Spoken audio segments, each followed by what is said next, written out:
Das glauben wir nicht nur. Nous ne faisons pas que le croire. So. C'est ainsi, c'est vrai. Ist noch, Il est encore sur le trône. hat das erste Wort. Il a prononcé la première parole. Wird das Il a prononcé le premier mot, il prononcera le dernier. Et il fera sortir sa cause de manière führen. glorieuse.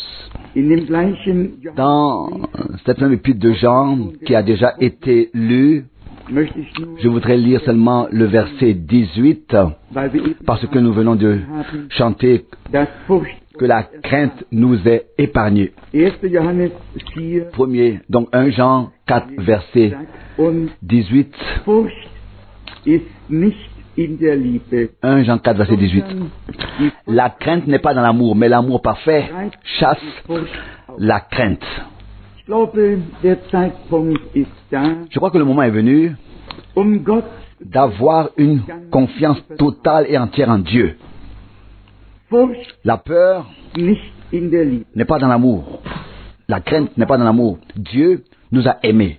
Hat seine Il a prouvé son amour, nicht in Worten non pas en parole, und hat auf mais en acte, et il a offert la réconciliation à Golgotha. als Beweis seiner göttlichen Liebe Justement, précisément, comme preuve de son amour divin, parce qu'il ne voulait pas nous laisser dans la perdition, sondern als mais nous conduire à lui en tant que sauvés und mit sich et nous réunir à nouveau avec lui et nous unir wir à lui von ganzem à nouveau. Glauben Voulons-nous croire de tout notre cœur que cela s'est accompli, wollen wir que cela glauben, est accompli, cela s'est produit. Voulons-nous croire que Dieu nous a placés dans le royaume des hat de son amour, comme il est écrit, und dass et que rien ne peut être ajouté à l'œuvre accomplie de la rédemption. es ist ein Werk Gottes, C'est une œuvre de Dieu qui s'est produite à Golgotha. entweder angenommen Elle est oder abgelehnt soit acceptée, soit rejetée, erlebt, soit expérimentée, soit non expérimentée. Gott möge uns Et que Dieu nous fasse la grâce de l'expérimenter et d'être erleben, dans la foi unter sous des Wortes sind. l'écoute de la Ihr parole. wisst, eine Vous savez qu'une prédication doit être reçue dans la foi werden, wenn si elle veut göttliche Aus avoir un impact divin. Si elle doit avoir un impact divin, un effet divin. genügt nicht. Il ne suffit pas d'écouter la parole. Muss es Il faut, Hören glauben. il faut la croire en l'écoutant. Beim Glauben Et en rechnen, la croyant, il faut s'attendre à ce que Dieu tut, la fasse, das, was le fasse dans notre vie. gesagt hat, vollführt. Qu'il accomplisse, exécute, provoque et fasse aussi ce qu'il a dit dans sa parole, dans notre vie. C'est très important. Die Si nous considérons Heiligen, les Écritures, dann waren es diejenigen, die auf das Wort ce sont ceux qui ont agi en fonction de la parole de Dieu, qui ont vu les miracles de Dieu. gib euch ein Je vais vous donner un exemple avant que nous passions brièvement übergehen werden. à la méditation de la parole. Ein Beispiel, Un exemple est donné en particulier dans le chapitre Kapitel 5. 5 de Luc. Lukas Kapitel 5, Luc chapitre 5. was den En ce qui Gehorsam concerne l'obéissance und im Glauben et le fait d'agir avec foi selon la parole du Seigneur. Lukas Kapitel Luc chapitre 5, à partir du verset 1, nous parle von de Pierre et de quelques-uns de ses amis die Fischer waren. qui étaient pêcheurs. Il est dit ici au verset 3, Da trat alors il monta dans une in ein des barques qui appartenaient à Simon und bat ihn, et il le pria de s'éloigner un peu de la terre. da Puis s'étant assis, und il enseigna les foules Volk du haut vom Boote. de la barque. Erstmal nur diesen. Pour commencer ce seul verset, d'abord, Der Herr le Seigneur war sehr praktisch veranlagt. avait l'esprit pratique. Sah, dass die Volk Il a vu que la foule se rassemblait autour de lui et le bousculait. Il voulait avoir quelques mètres de distance pour pouvoir parler sans être gêné. Il est monté sur la barque, dans la barque. Mais celle-ci n'était pas destinée à servir de chair pour continuer zu halten à y faire des discours. zum Fisch. Elle était destinée à la pêche. Und wir sehen Et nous voyons ici la suite aus Vers 4, du verset 4, maintenant du verset 3 maintenant au verset 4. Lorsqu'il eut cessé de parler, beendet hatte, il dit à Simon, fahre avance auf die hohe See en pleine eau, und en pleine eau. et jetez vos filets damit pour einen Zug oder einen Fang tut. pêcher. Da antwortete Simon, Alors Simon répondit, Maître, die ganze nous avons travaillé toute Arbeit la nuit und nicht sans gefangen. rien prendre. Doch Mais auf dein Wort sur ta parole, will ich, je jetterai les filets. wer es je beobachtet hat, Ceux qui l'ont déjà observé, je l'ai particulièrement observé sur l'île de Patmos lorsque j'y ai passé une semaine eine Woche à l'époque quand les pêcheurs pêchaient. die Fischer fischen. Quand les pêcheurs, j'ai observé à quelle époque, à quel moment Dann kann man les pêcheurs pêchent. Fischen nicht am Tage, Quand on ne peut pas dormir ni la nuit, ni le jour, ni la nuit, on peut observer certaines choses, n'est-ce pas? Ils ne pêchent pas le jour. Petrus, deshalb, Quand le soleil est chaud, ils savent exactement quand ils pêchent. wir haben Et voici donc la réponse de Pierre. Nous avons pêché toute la nuit und haben nicht. et n'avons rien pris. Jetzt aber Mais maintenant le maître parlait. und Petrus, Et Pierre savait wenn que lorsqu'il parle, zu gehorchen. il faut obéir. Quand il parlait, il fallait obéir. Et il fit ce qui était dit. Laissez-moi le lire encore entièrement 5, du verset 5. da antwortet Alors Simon répondit, Maître, die ganze nous avons travaillé toute la nuit und sans rien prendre. doch auf Mais dein Wort sur ta parole, will ich je jetterai die Netze, les filets. ich habe es eben schon gesagt oder angedeutet, Je viens de le dire ou de le laisser entendre. Combien de fois wenn die Fischer zurückkamen, gesehen, ai-je vu le matin quand les pêcheurs revenaient, Netzen, tout ce qu'ils avaient dans leur filet, c'était une joie d'assister à cela. Petrus Pierre und die Seinen, et les siens pêchaient die ganze pendant toute la nuit und die Netze. et les filets étaient vides. Nun aber, Mais maintenant il dit, doch auf mais sur ta parole, will ich, je vais jeter les filets. À ta parole, sur ta parole. Quand ils eurent fait cela, eine so ils prirent une si grande quantité de poissons ihre Netze que leurs filets zerreißen. allaient se déchirer. Da winkten sie Le verset 7, ils firent signe à leurs compagnons qui étaient dans l'autre barque de venir les aider. und ihnen helfen. Die kamen Ils vinrent und man et ils remplirent les deux barques so au point qu'elles s'enfonçaient. es war also nicht nur für einen genug. Il n'y avait pas seulement assez pour une barque, il y en avait assez pour les deux barques. Das so las kam mir wirklich En lisant cela, j'ai vraiment pensé. in dem Moment, Au moment où wo der le Seigneur einem einzigen peut donner un Befehl und Auftrag erteilt, ordre et une mission à un seul, passiert, il peut arriver dass der Segen, que la bénédiction soit si grande das noch für qu'il y en a encore assez pour d'autres qui se rendent à la pêche avec das nicht lui. Boot Que non seulement une barque, mais plusieurs barques puissent können être remplies, gesegnet wird. que non seulement un seul soit béni, mais que tous ceux qui étaient destinés à pêcher soient bénis. Der Herr Le Seigneur hatte ja gesagt. avait en effet dit, je ferai de toi un pêcheur d'hommes. Und Et si Dieu en bénit un, il peut bénir tout le monde. im Grunde Au fond, genommen ist c'est toujours comme ça. so.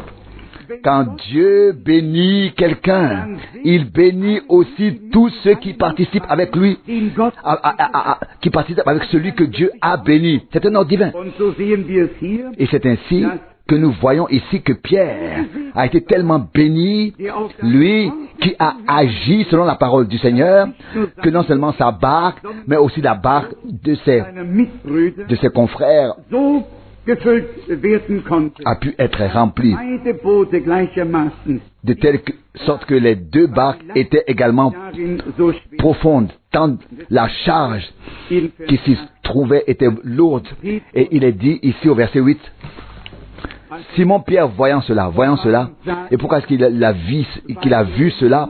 Parce qu'il avait le courage et la foi d'agir auf das en fonction de la parole du Seigneur. C'est à cause qu'il a vu le miracle, non pas en argumentant, mais en comprenant. C'est ici le Seigneur qui l'a ordonné, c'est ici que je dois agir. Et il est dit ensuite, quand Simon Pierre vit cela, warf er sich il se jeta à genoux devant Jésus et s'écria, Seigneur, éloigne-toi de moi, car je suis un homme pécheur. Pécheur, pas pécheur, pécheur. Pécheur. Tout homme s'exclamera ainsi en présence du Seigneur, et surtout lorsque nous nous rendrons compte que sans lui, nous n'avons en effet rien pu faire. Un très bon exemple. Nous avons travaillé dur toute la nuit et nous n'avons rien obtenu, rien attrapé. Mais à ta parole, sur ta parole. Bien-aimés, nous avons déjà dit cela plusieurs fois en ce lieu. Lorsqu'il s'agit de choses liées à l'histoire du salut, nous devons attendre que l'heure de Dieu sonne pour certaines choses qui doivent se produire et qui se produiront sur la terre, selon le grand conseil du salut de notre Dieu. Nous attendons aussi en ce moment une instruction du Seigneur. Et alors, je vous promets que les filets seront pleins, que les barques seront remplies. Sur la parole du Seigneur, nous ferons encore avec l'aide de Dieu la plus grande campagne de pêche de tous les temps. C'est Dieu qui l'a voulu ainsi. La récolte se fait au moment de la moisson, pas avant. Et la moisson, dit notre Seigneur dans Matthieu 13, c'est la fin du monde. Pas déjà avant, mais la fin du monde.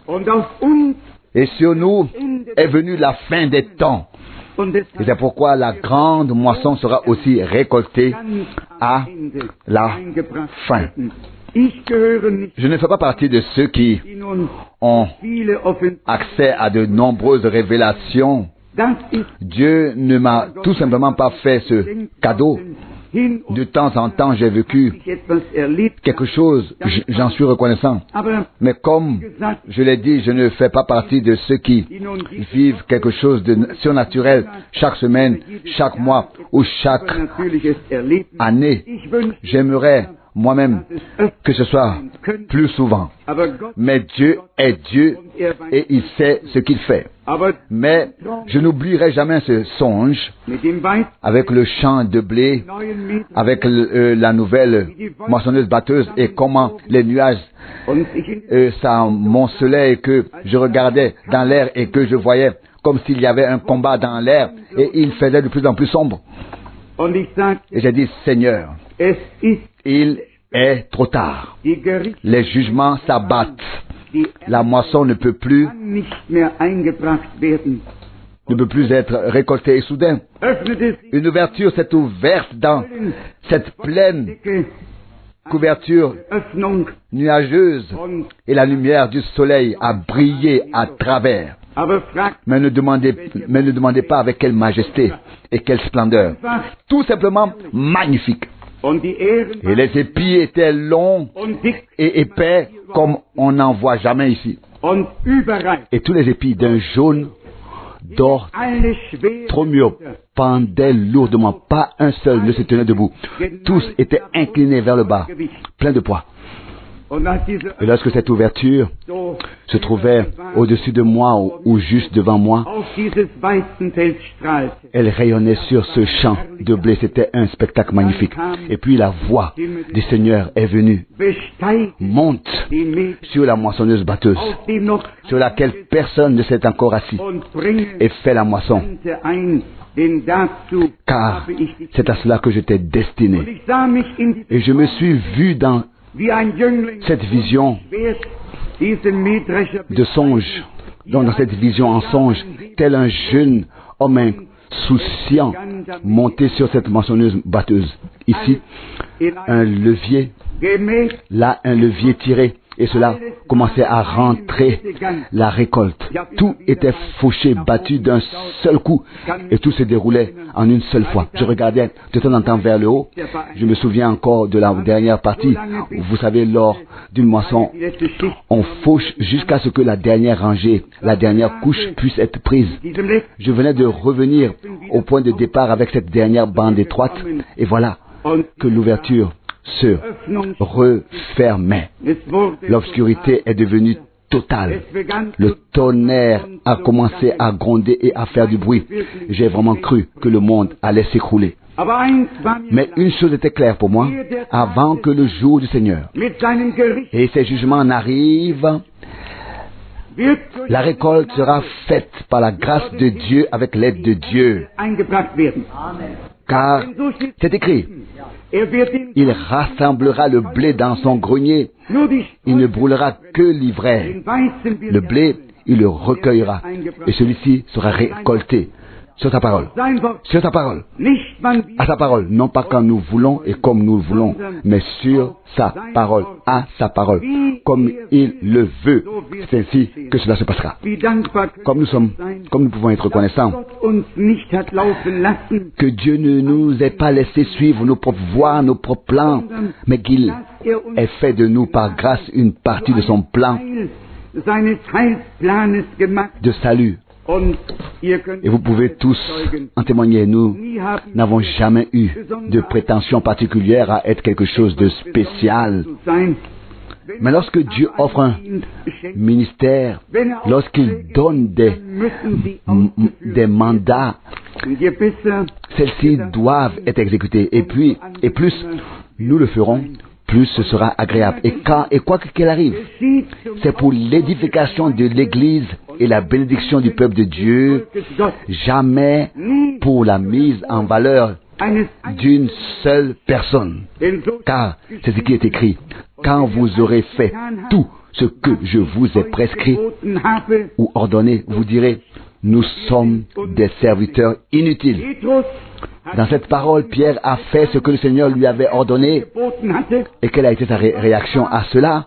Quelle a été sa réaction? Il s'est jeté à genoux et a dit, Seigneur, retire-toi de moi, éloigne-toi de moi, je ne suis qu'un homme pécheur. Pécheur. Cela ne lui était pas monté à la tête, comme cela monte à la tête de certains qui n'ont jamais été appelés par le Seigneur.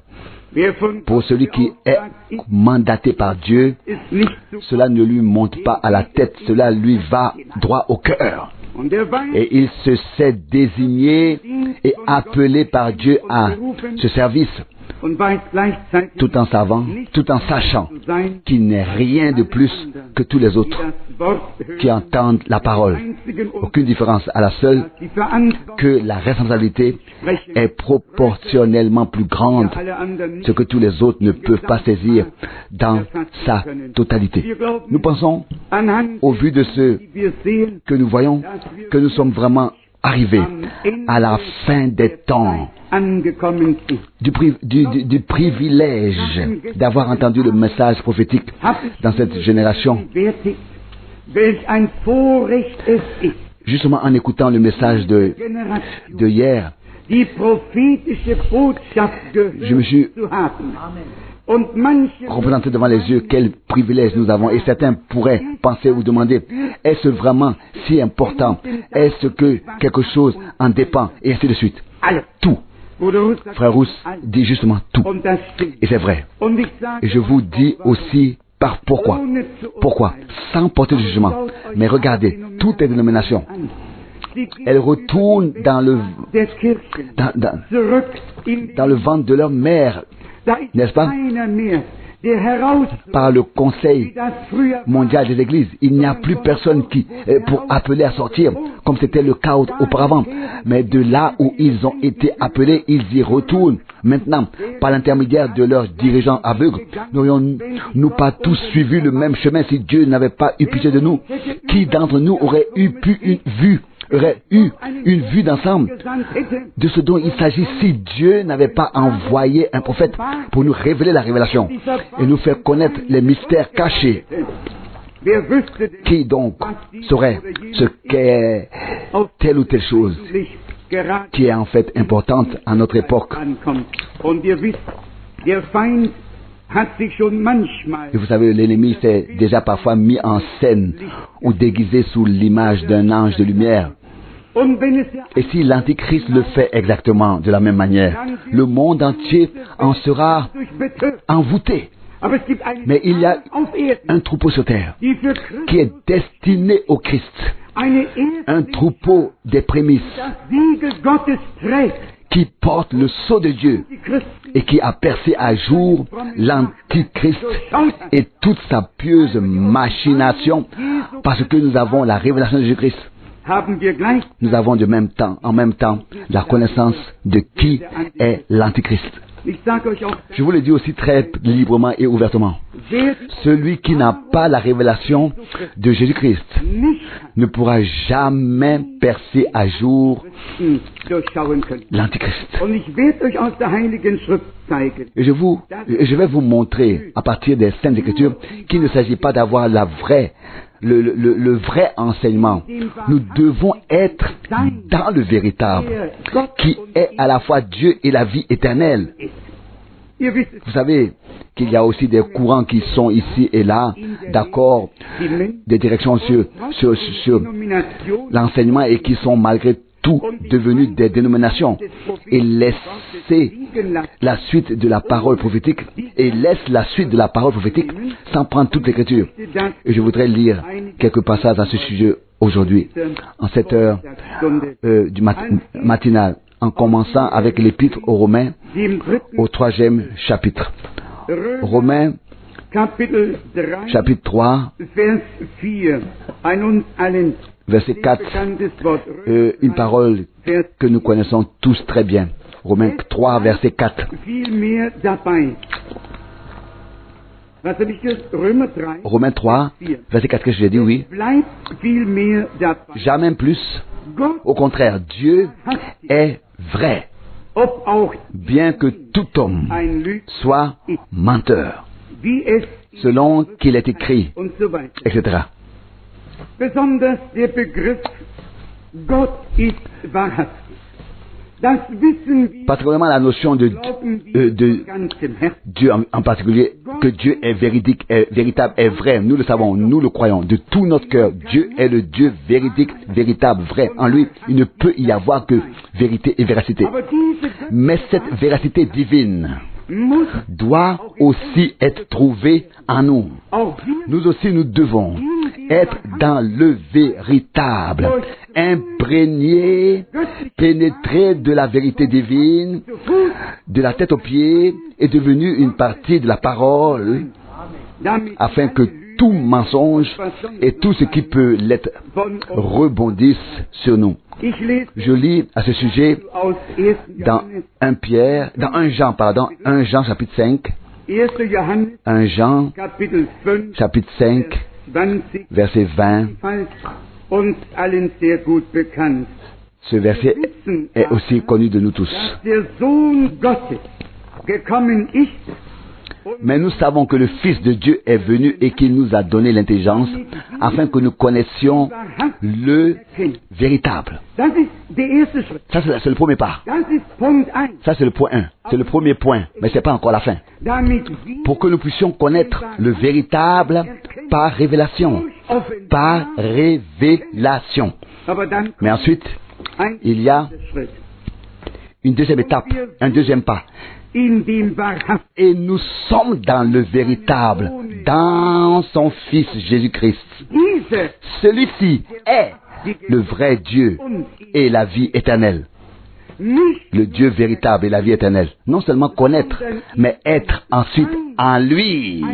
Être devenu une partie de Dieu lui-même. Une partie de la parole elle-même. Être un avec Dieu. Un avec la parole. Gott Dieu ist wahrhaft. est véritable. Hat sich Il s'est révélé à nous en Jésus-Christ, seinen Sohn son Fils. und nun Et maintenant nous sommes in dem dans le véritable.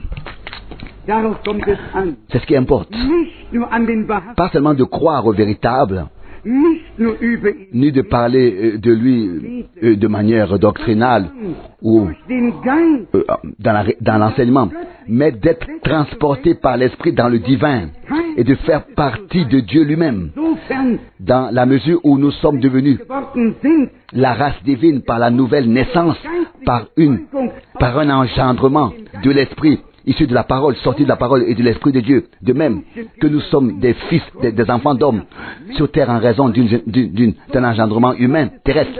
Nous sommes devenus ainsi enfants de Dieu en raison d'un engendrement spirituel, donc de l'Esprit, d'un engendrement spirituel, d'un engendrement opéré par l'Esprit, par la parole et de cet Esprit. Selon le témoignage des Écritures, nous sommes la race divine, le saint sacerdoce. Nous devons proclamer les vertus de celui qui nous a appelés des ténèbres et placés dans sa lumière. Nous savons que le Fils de Dieu est venu et nous a donné l'intelligence. Vous savez que personne n'aurait pu savoir qui est ce qu'est Dieu. C'est dans le Fils que le Père s'est révélé. Et le Fils a pu dire, celui qui me voit, voit le Père. Celui qui m'entend, entend le Père. Et il dit, ce n'est pas moi qui fais ces œuvres, mais le Père qui est en moi fait ces œuvres. Aucun homme n'aurait su qui était Dieu s'il ne s'était pas révélé en Jésus-Christ.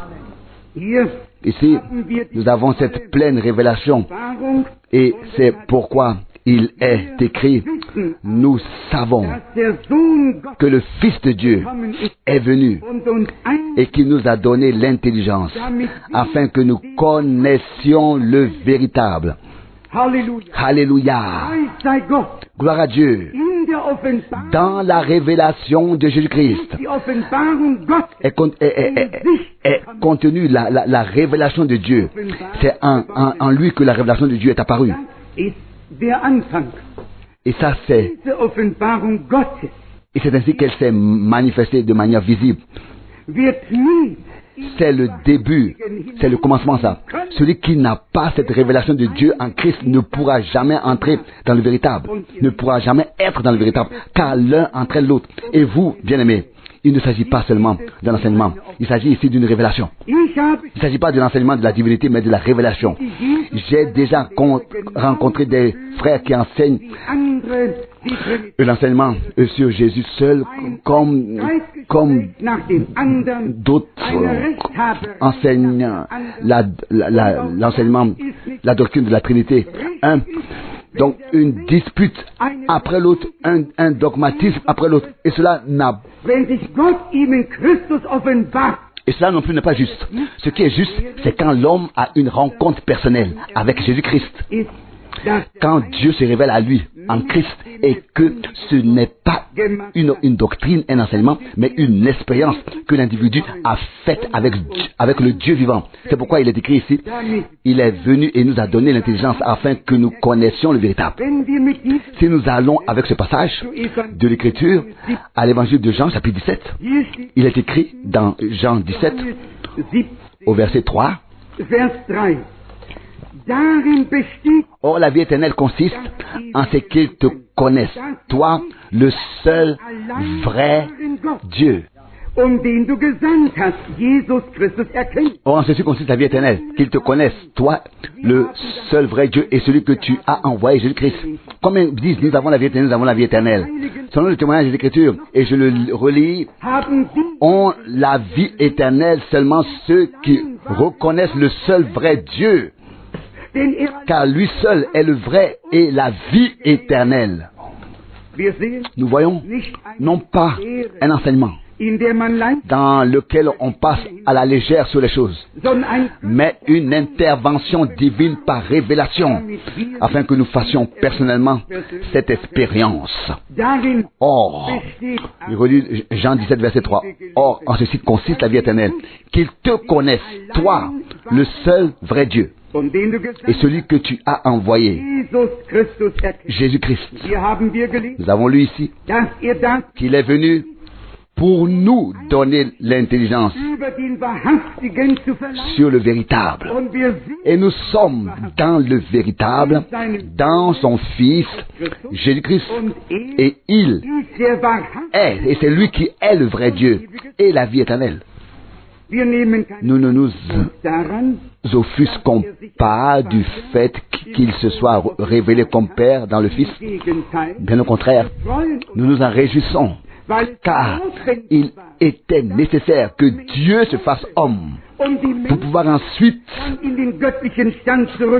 rétablir l'humanité dans son état divin. C'était le conseil de salut de notre Dieu qu'il a mis à exécution. Poursuivons notre lecture sur la véracité, sur la véracité de Dieu. Donc, 3 Jean, maintenant, verset 3. Car j'ai eu une grande joie lorsque des frères sont venus te rendre un témoignage reconnaissant à cause de ta véracité, de la manière dont tu marches dans la vérité. Non seulement reconnaître le véritable, mais aussi être dans le véritable et ensuite marcher dans la véracité en accord avec les vérités de la parole, comme preuve que ce ne sont pas seulement des paroles que nous faisons, mais que notre vie est derrière ces paroles. C'est cela qui compte. Et si notre vie en est le témoignage, Dieu nous accordera sa bénédiction par grâce.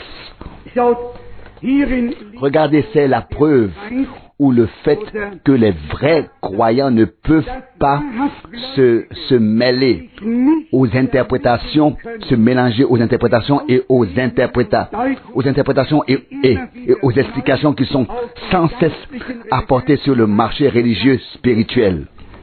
Combien de fois l'avons-nous dit? Jésus-Christ, notre Seigneur et Sauveur, était la pure parole de Dieu, devenue chair. Au commencement était la parole, et la parole était avec Dieu, et Dieu était la parole. La parole était Dieu. Et la parole était Dieu. Donc, dans tous les cas, pas de mélange, mais purement et saintement manifesté ici-bas. L'épouse, en tant que partie de l'époux, ne peut pas être un mélange. Elle doit provenir de la parole originale et être imprégnée de la même véracité de Dieu. Elle doit être une partie de Dieu lui-même. C'est la seule façon de nous comprendre et de nous comprendre nous-mêmes et les autres. Si nous ne pouvons pas faire de compromis, il n'y a pas de possibilité. C'est par la grâce de Dieu que nous avons été retirés de tout mélange, et que nous avons été appelés à en sortir. Non pas pour faire une fois de plus un mélange encore plus trompeur ou pour en être la victime. Et je vous le dis aussi, la séduction n'est pas dans les églises dénominationnelles trop connues sur le plan religieux. Pour nous, ou pour tous ceux qui croient au message de la fin des temps, il faudra en effet que la séduction soit si proche de la vraie chose, que ce soit tel que si c'était même possible, les élus seraient séduits dans l'erreur. Personne ne viendra dire, vous devez désormais prier l'Ave Marie, et personne ne viendra vous proposer d'aller en pèlerinage à Fatima. Ainsi, personne ne viendra vous voir pour vous séduire. Comment cela va-t-il se passer? Dans le même vocabulaire que nous utilisons, message de la fin des temps, révélation, ministère de tel et tel, et tous les mots spéciaux qui ont été forgés là seront utilisés pour rendre la tromperie crédible. Il s'agit alors d'être fondé soi-même dans la parole de Dieu, d'être imprégné de la véracité de Dieu et de ne pas seulement avoir reconnu le véritable, mais d'être réellement dans le véritable. Je veux être en lui, dans le véritable, pour être imprégné de sa véracité. Et alors, tout le reste va et doit automatiquement rebondir et tomber de nous. Il n'y aura plus d'accès. Il y a une parole dans l'évangile de Luc que notre Seigneur a également prononcée en se référant à lui-même, dans laquelle il se désigne comme l'époux. Il n'y a probablement que ce passage dans les évangiles, à l'exception de celui où Jean-Baptiste l'appelle époux. Ici, dans Luc chapitre 5, du verset 33, nous lisons: Et lui dirent, les disciples de Jean, comme ceux des pharisiens, gênent fréquemment et font des prières, tandis que les tiens mangent et boivent. Jésus leur répondit: Pouvez-vous exiger des invités aux noces qu'ils gênent pendant que l'époux est encore avec eux? Les jours viendront où l'époux leur sera enlevé. Alors ils gêneront en ces jours-là. Ici, notre Seigneur parle de lui-même, comme de l'époux, comme nous l'avons déjà dit. Jean l'avait mentionné, comme l'époux, comme celui qui a l'épouse. Et la voix de l'époux se faisait entendre. Voici notre Seigneur qui parle de lui-même comme de l'époux et qui dit: les invités aux noces peuvent-ils jeûner si l'époux est au milieu d'eux? Et puis, nous pensons à la parole que le frère Rousse a lue ici hier soir, tirée d'Apocalypse 19. C'est pourquoi j'en suis venu à cette parole de l'évangile de Luc. Dans Apocalypse chapitre 19, à partir du verset 6, nous avons tous lu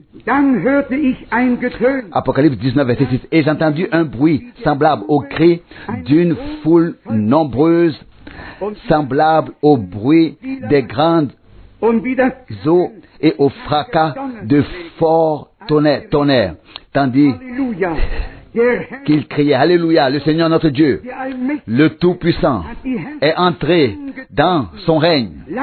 Réjouissons-nous et soyons dans l'allégresse et donnons-lui la gloire, car les noces de l'agneau sont venues et son épouse s'est préparée. L'époux était encore sur terre. Autrefois, lorsqu'il a prononcé les paroles de Luc, maintenant il attend que toute l'épouse soit au complet. Et alors il reviendra, selon Matthieu 25, pour prendre les siens à lui, pour ensuite célébrer avec eux le repas des noces. Voici qu'il y a des gens qui prêchent effectivement avec force qu'il est déjà venu et qu'il est maintenant ici sur terre. Bien-aimés, sur ce point aussi, nous n'avons pas besoin de faire d'efforts ni de nous placer avec arrogance au-dessus des autres. Nous avons besoin de Dieu pour donner raison à la parole de Dieu. Et toutes les choses sont alors clarifiées. Il n'existe aucune promesse qui nous dirait que le Seigneur reviendra sur cette terre. Elle n'existe pas dans toute la Bible. Celui qui la trouve peut se procurer 1000 marques. Il n'y a que la promesse qu'il ira préparer la place et qu'il reviendra. Non pas pour poser ses pieds quelque part sur cette terre, mais pour que nous le rencontrions dans les airs, pour être ensuite toujours avec le Seigneur. Non pas lui toujours avec nous ici, mais nous toujours avec lui là-bas. C'est ce qu'enseignent les Saintes Écritures. Il y a des frères avec lesquels on ne peut plus parler. Les ecclésiastiques, n'est-ce pas? Tout court, ils sont tellement spirituels qu'ils spiritualisent même des processus naturels jusqu'à la résurrection des morts et me disent en face Les morts sont déjà ressuscités, les tombes étaient les dénominations, et maintenant les croyants sont sortis de ces tombes des dénominations. Donc la résurrection a eu lieu. Pas avec moi, pas avec ceux qui sont de la vérité et qui sont imprégnés de la véracité de Dieu. Quand Jésus reviendra, c'était l'une de mes dernières questions aux frères qui ont affirmé cela. Et vous pouvez le lire dans 1 Thessaloniciens chapitre 4, spécialement les versets 13 et 14, que lorsque Christ reviendra, Dieu amènera avec lui tous ceux qui nous ont précédés. En effet, ceux qui se sont endormis en Christ doivent d'abord ressusciter. Et ensuite, nous qui sommes vivants et qui sommes restés, nous serons changés. Tel est l'ordre divin de sa sainte parole. Il n'y a pas d'homme qui ait le droit de déformer les déclarations claires de la parole et d'en faire une doctrine qui ne soit pas biblique. Tout ce que Dieu a dit est, au fond, si simple et si clairement compréhensible que nous n'avons pas besoin de Daniel qui serait rempli d'une sagesse particulière pour nous le faire comprendre. C'est clair comme de l'eau de roche. Ce n'est que lorsque les gens interprètent différemment ce qui est clair que cela devient obscur pour ceux qui écoutent et qui sont ensuite plongés dans la confusion spirituelle. Il y a trop de passages bibliques qui traitent spécifiquement du retour de Jésus-Christ pour que l'on soit laissé dans l'ignorance à ce sujet. La parole de Dieu nous témoigne également de ce processus de manière si claire et si précise. Et vous savez bien qu'à ce moment-là, nous serons retirés de notre enveloppe mortelle et entrerons dans le corps de résurrection qui a donc aujourd'hui, je peux certainement le demander, et ce non pas avec ironie, mais avec sincérité. Sincérité. Où y a-t-il un homme sur terre qui ait un corps de résurrection? Si la résurrection avait déjà eu lieu. S'il vous plaît, où sont-ils? Qui les a vus? Tous marchent comme ils marchaient avant. Tous vivent comme ils vivaient avant. Et disent pourtant, la résurrection a déjà eu lieu. Pas avec moi. Pas avec nous. Quand le Seigneur reviendra, ce qui est corruptible sera remplacé par l'incorruptibilité et ce qui est mortel par l'immortalité. C'est ce que dit la sainte parole de Dieu. Et il en sera ainsi. Loué soit le nom du Seigneur. C'est dommage qu'il faille encore en parler. Et vous savez quelle souffrance m'envahit quand je pense à toutes les directions qui ont été prises. Mais là aussi, je suis plein de confiance. Au fond de mon cœur, je suis convaincu qu'Ézéchiel 34 et de nombreux passages bibliques trouveront leur accomplissement. Que le Seigneur, en tant que véritable berger, retirera ses brebis de la bouche de tous ceux qui les ont tondues et qu'il deviendra lui-même le berger de son troupeau, comme il était et est encore aujourd'hui le Rédempteur.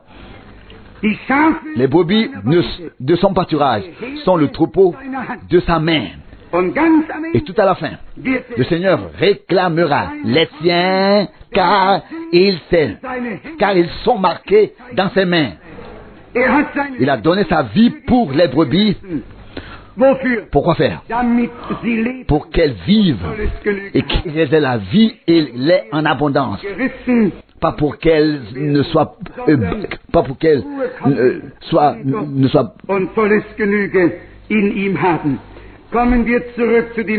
ne soient pas ballottées et tirées, mais pour qu'elles se reposent en Dieu et soient pleinement satisfaites en lui. Revenons à la parole d'Apocalypse 19. de épouse et époux, noces de l'agneau. Jésus a dit à l'époque, je ne boirai plus du vin de la vigne jusqu'à ce que je le boive de nouveau dans le royaume de mon Père. Et ici, nous trouvons la description de ce qui se passera lors du repas de noces de l'agneau. Celui qui veut lire Matthieu 22 trouvera qui se couvrira et nous servira, qui se scindra et nous servira au repas de noces de l'agneau. Bien-aimés, veillons à ce que nous n'ayons pas seulement une compréhension modérée du véritable. Efforçons-nous d'avoir une véritable révélation de Dieu en Jésus-Christ. Une rencontre personnelle, une expérience directe avec notre Seigneur, afin que nous sachions ce qu'il en est réellement. Pas seulement parce que d'autres nous l'ont dit ou témoigné, mais parce que nous pouvons en témoigner à partir de notre propre expérience. Cela n'a probablement pas sa place ici. Et pourtant, je vais dire, parce que j'aborde justement le point de l'expérience personnelle, mais c'était déjà une très mauvaise chose que j'ai vécu lors d'un vol sur la côte est de l'Australie, d'Adelaide à Sydney. Quand la dame à côté de moi a vu que j'avais remercié pour le repas, une conversation s'est engagée et elle s'est présentée comme mormone, et puis, bien sûr, il y a eu d'autres conversations, mais je lui ai simplement demandé, avez-vous eu une expérience personnelle avec le Seigneur? Et elle me répond textuellement, je ne sais rien de cela. Qu'est-ce que c'est? Puis j'ai commencé à parler de la façon dont l'Esprit de Dieu vient sur l'homme, comment la repentance et le repentir et la connaissance du péché sont donnés à un homme, et ainsi de suite, et comment la paix et la béatitude de Dieu pénètre dans nos cœurs, etc. Et ainsi de suite. J'ai donc dit tout cela en quelques phrases, comme on peut le dire dans un tel cas, n'est-ce pas? Et après avoir dit tout cela, y compris l'expérience de la paix céleste, de la certitude, de la foi et de la joie qui envahissent le cœur, cette dame dit, oui, peut-être que c'est moi qui ai fait cette expérience après avoir donné naissance à mon premier enfant. Après cela, j'ai eu un sentiment si étrange, si étrangement agréable, et elle m'a alors demandé s'il s'agissait d'une expérience avec Dieu. Vous ne pouvez pas imaginer ce qui s'est passé en moi. Je n'ai pu que dire, Madame, l'expérience que vous avez eue, c'est d'avoir donné une naissance terrestre à un enfant terrestre. Je parle ici de la nouvelle naissance par l'Esprit et la parole de Dieu. Je parle d'une toute autre chose. Est-ce que vous ne comprenez pas cela encore? Et alors il faut bien sûr être un peu énergique. Et puis elle a dit simplement non, je ne comprends pas. Personne ne me l'a dit jusqu'à maintenant. Jusqu'à présent, et quand je lui ai demandé alors si elle croyait au retour imminent du Christ, elle a bien sûr répondu par un oui vigoureux. Oui, nous croyons que le retour du Christ est très proche. C'était étrange. Aucune expérience avec Dieu, rien du tout. Et croire que c'est maintenant la fin des temps et que le retour de Christ est proche. Et il ne me restait rien d'autre à faire. Je me suis à nouveau tourné un peu vers la gauche et je lui ai dit, chère madame, j'aimerais maintenant que vous me disiez ce que vous pensez qu'il vous arrivera lors du retour de Jésus-Christ, car c'est ce que je voulais savoir. Oui. Et savez-vous ce qu'elle m'a répondu? Alors le monde s'embrasera, brûlera. Oui, j'ai dit, je ne vous ai pas demandé cela. Je vous ai demandé ce qui vous arrivera personnellement lors du retour de Jésus-Christ. Oui, dit-elle, je ne le sais pas. Je ne le sais pas.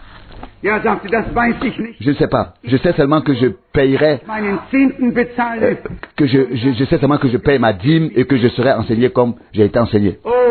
Je sais seulement que je paye ma dîme et que je suis enseigné comme j'ai été enseigné. Oh, quelle douleur ma langue envahie. Une fois de plus, cela s'est abattu sur moi. Et j'ai pensé, avec quelle tromperie les gens sont-ils conduits tout au long de leur vie. Et ils sont-ils maintenus. Quel sera le réveil lorsque le temps de grâce sera passé et que les hommes auront retrouvé la raison.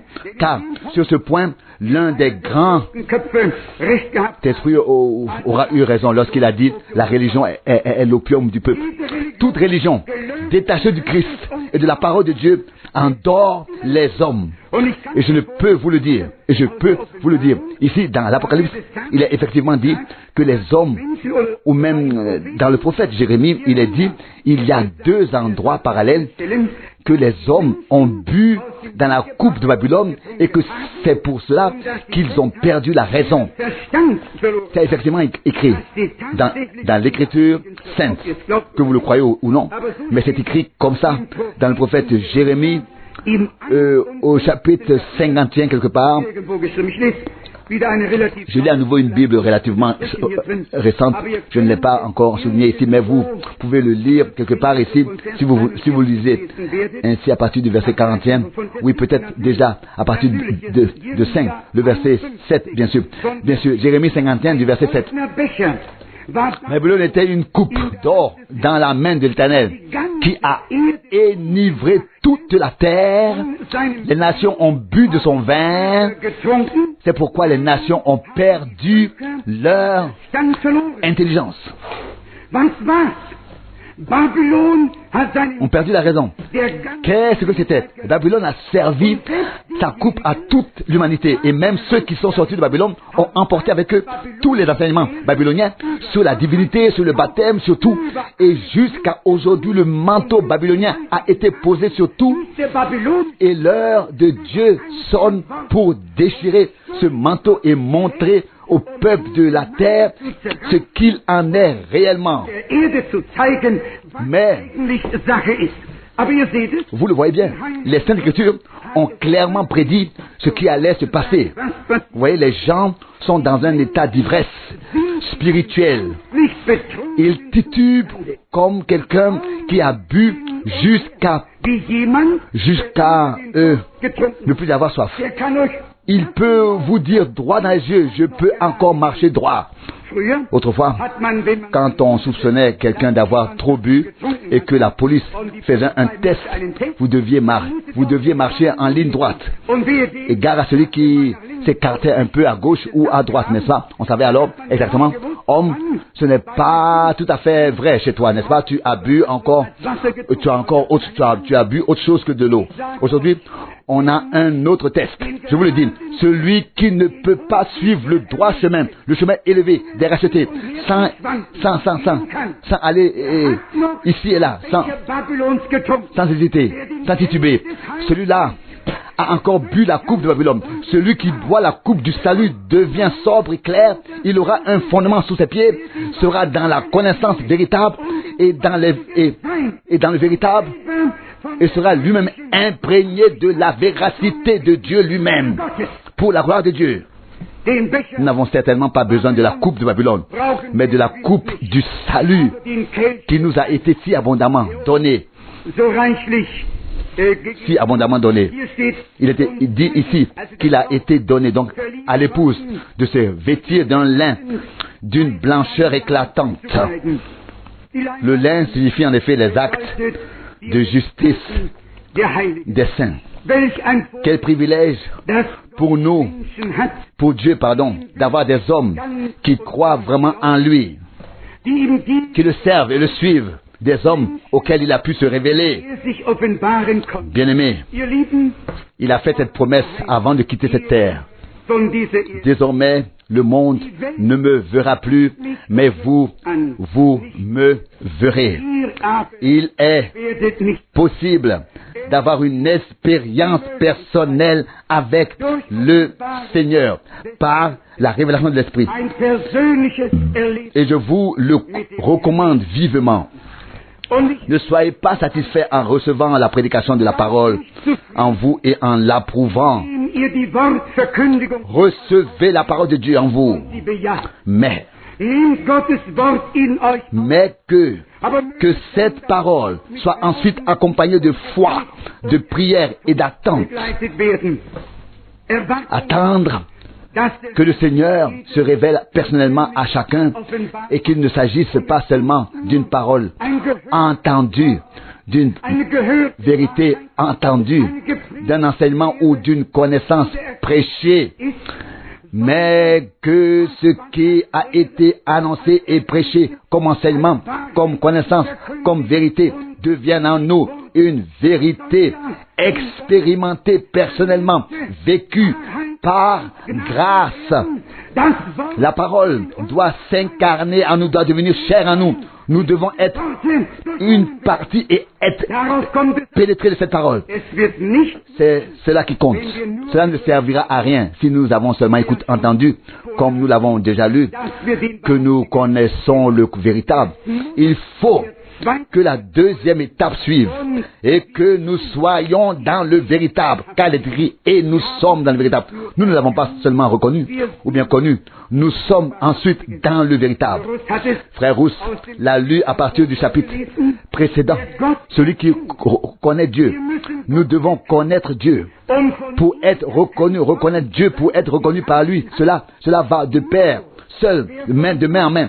Seulement celui qui a été connu par Dieu peut connaître Dieu. Et ce n'est qu'à celui qui peut connaître Dieu que Dieu se révèle. Je crois que nous venons d'aborder clairement la notion de révélation de Jésus-Christ et je crois en outre qu'il ne s'agit pas pour nous d'un enseignement ou d'une connaissance, mais vraiment d'une révélation vivante du Dieu vivant que nous avons faite et vécu avec Dieu sur la base de la parole de vérité entendue. De même que tous les prophètes n'ont pas seulement reçu la parole, mais ont fait l'expérience avec Dieu. De même, tous ceux qui reçoivent la parole ne doivent pas seulement l'entendre, l'écouter, mais faire l'expérience avec Dieu de ce qu'ils ont entendu. Et si nous chantons de temps en temps, le cœur, je demande à vivre une nouvelle expérience, c'est justifié. Une telle expérience avec Dieu, que nous puissions vraiment ressentir, vivre, avoir vécu, avoir été pénétrés par la véracité de Dieu et avoir été placés dans le véritable. S'il vous plaît, ne vous regardez pas. Regardez le Seigneur. Il arrivera à chacun de nous ce qui est arrivé à Pierre lorsqu'il a assisté au miracle que le Seigneur a accompli en ayant le courage d'agir sur la base de la parole donnée. Nous aussi, nous tomberons sur notre visage et nous nous exclamerons, Seigneur, éloigne-toi de moi, car je suis un homme pécheur. Et nous l'entendrons dire, le Fils de l'homme est venu non pour appeler les justes, mais pour appeler les pécheurs à la repentance. Et il dit, ceux qui se portent bien n'ont pas besoin de médecin. Il y a une bonne semaine, j'ai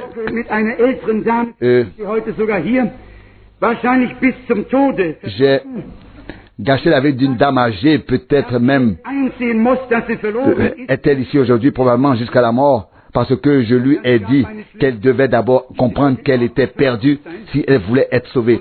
Cela a donné une chose terrible. Elle ne voulait pas du tout être perdue. Elle ne voulait pas être séparée de Dieu. Ne jamais faire quoi que ce soit, n'est-ce pas? Et ainsi de suite. Et c'est la détresse. Je dis cela maintenant avec amour. Celui qui veut être réconcilié avec Dieu doit savoir que la réconciliation était nécessaire et que nous tous, nous sommes tous égarés et séparés de Dieu. Celui qui veut être pardonné doit savoir qu'il a besoin du pardon. Personne ne peut venir au Seigneur et dire, Seigneur, je te remercie de ne pas être comme un tel ou un tel, puis sortir à nouveau de la salle, le cou tendu, mais se frapper la poitrine comme l'autre homme, Seigneur, je ne suis pas digne, et ainsi de suite. Dieu doit parfois nous frapper un peu fort pour nous montrer ce qu'il en est. Tout homme est né dans le péché. Puis la dame m'a dit, peut-être même qu'elle est là aujourd'hui, ce ne sera pas comme ça pour moi. Je suis un enfant désiré, ou je pourrais être un enfant désiré. Vous me croyez, mes chers, je dis cela avec le plus grand sérieux. Seulement pour aider, juste pour aider, seulement pour aider. Chaque homme doit faire l'expérience avec Dieu personnellement. Chaque être humain doit ressentir la perdition jusqu'au désespoir, que l'on soit, que l'on sait exactement qu'on est séparé de Dieu. Et alors, nous l'invoquons comme sauveur. Et alors, s'accomplit ce qui est écrit dans le psaume 103. Qui pardonne tous tes péchés et qui guérit toutes tes infirmités. Alors beaucoup de passages de l'Écriture s'accomplissent dans notre vie. Et je ne peux pas me permettre de cacher la vérité à mes meilleurs amis. Je dois dire la vérité en tout temps, en toutes circonstances, que cela plaise ou non aux gens. Car seule la vérité peut nous rendre libres. Ce n'est qu'ainsi que nous pouvons être aidés. Si les gens souhaitent qu'on leur parle en fonction de ce qu'ils veulent entendre, ils ne saisiront jamais ces choses avec leur cœur. Mais s'ils comprennent que Dieu parle à nos cœurs, que la vérité doit donc y pénétrer, alors ils sauront que Dieu est amour, qu'il a envoyé son Fils, seul engendré de lui. Son Fils engendré de lui seul pour nous racheter. Si nous n'avions pas eu besoin d'être rachetés, pourquoi avoir payé le prix si énorme à Golgotha? Pourquoi le sang et la vie de l'agneau de Dieu a-t-il coulé? Nous n'avons pas été rachetés par des choses périssables, par de l'argent ou de l'or, mais par le sang précieux et saint de l'agneau de Dieu. Si cela n'avait pas été nécessaire, Dieu n'aurait pas eu besoin de faire cela. Voici l'agneau de Dieu qui ôte le péché du monde. Que Dieu soit remercié. Il a ôté mes péchés. Nous sommes tous des enfants de désir, n'est-ce pas? Non, nous sommes tous nés dans le péché. Nous sommes tous entrés dans ce monde séparé de Dieu. C'est la vérité de la parole de Dieu. Le jardin d'Éden a été fermé et l'épée a tourné devant l'entrée. Personne n'avait accès à l'arbre de vie. Mais lorsque le Christ est mort sur la croix du calvaire, à Golgotha, il a crié au dernier moment aux criminels, aux larrons, avec les dernières paroles. En vérité, je te le dis aujourd'hui encore, tu seras avec moi dans le paradis. C'est à Golgotha que l'humanité a été réconciliée avec Dieu. C'est à Golgotha que la malédiction nous a été retirée. C'est à Golgotha que Dieu nous a fait grâce, pardonné et réconcilié avec lui-même. Glorieux Golgotha, alléluia, gloire et honneur à notre Dieu. Aujourd'hui, nous pouvons en faire l'expérience en venant à lui tel que nous sommes, mais en ne repartant pas tel que nous, mais n'ayant pas besoin de partir tel que nous sommes venus. Pierre est revenu autrement qu'il n'était parti. Il l'a fait sur la base de la parole du Seigneur. Nous aussi aujourd'hui, nous voulons nous placer sur la parole du Seigneur et lui demander de renforcer notre foi. Que nous l'expérimentions à nouveau et que nous ayons une nouvelle assurance, que nous soyons fortifiés à nouveau, que notre âme puisse non seulement reprendre son souffle, mais aussi respirer à plein poumon et que la paix de Dieu, qui est supérieure à toute la raison des hommes, puisse gouverner nos cœurs et nos sens et qu'il puisse bientôt être révélé que nous sommes des enfants de Dieu. Et il en va de même pour toute la création. Nous aussi, nous attendons la révélation la liberté, la révélation, la manifestation des fils de Dieu. Lorsque vous manifesterez dans la pleine condition de fils, lorsque vous serez manifesté, dans la pleine condition de fils, dans la pleine maturité, à la stature de la plénitude de Christ, et que les œuvres telles qu'elles ont été accomplies par lui seront également accomplies par l'Église. Comme il a prononcé la parole, ainsi l'Église prononcera la parole. Le temps et l'heure de la glorification du Fils de Dieu et du nom de Jésus-Christ sont proches. Il veille sur sa parole pour l'accomplir jusqu'à bout. Dieu le fera par grâce. Nous l'avons reconnu, connu lui le véritable. Nous voulons être pénétrés de sa véracité et être trouvés en lui le véritable.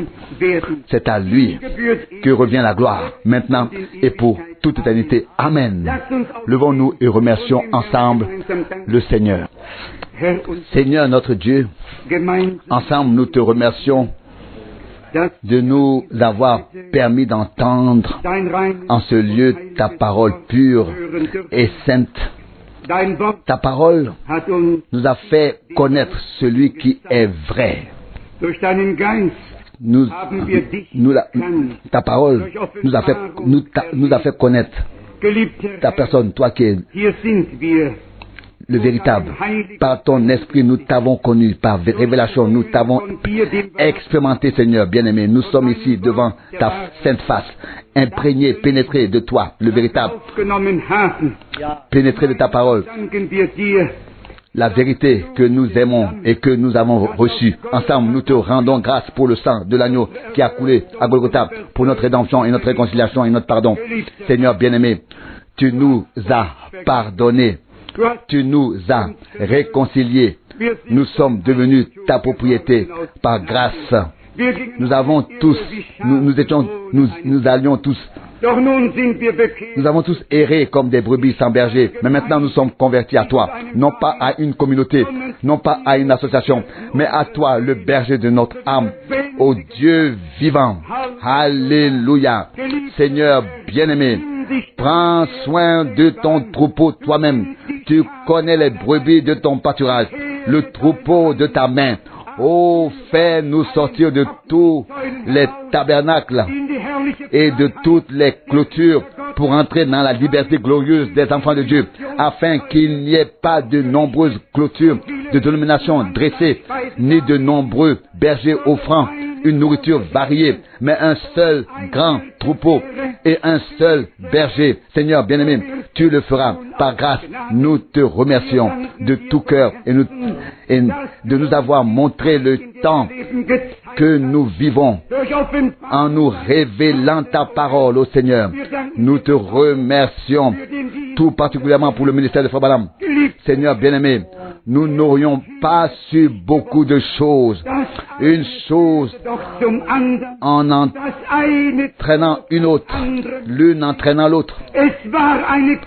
Ce fut une réaction en chaîne de conduite et d'instruction divine, de révélation et d'enseignement, de connaissance et de tout ce qui s'ensuit. Seigneur bien-aimé, tu nous as conduits de clarté en clarté. Merci à toi, le Dieu vivant, pour le message de la fin des temps, pour la parole révélée. Tu as fait connaître les mystères. Tu as envoyé et tu as parlé par l'intermédiaire d'un homme de Dieu. Et nous l'avons écouté car il n'a pas présenté sa doctrine, ni lui-même ou son enseignement. Il a placé l'enseignement divin sur le chandelier. Il t'a glorifié et a montré la voie à ton peuple. Nous te remercions pour de tels serviteurs et te prions d'avoir pitié de nous, car tu as certes encore un message avant ta seconde venue. Et pour cela, il fallait un ambassadeur. Seigneur bien-aimé, donne-nous des oreilles pour entendre ce que l'Esprit dit aux églises, des cœurs, un ambassadeur, un messager, des cœurs pour accueillir, des yeux ouverts pour voir le Seigneur.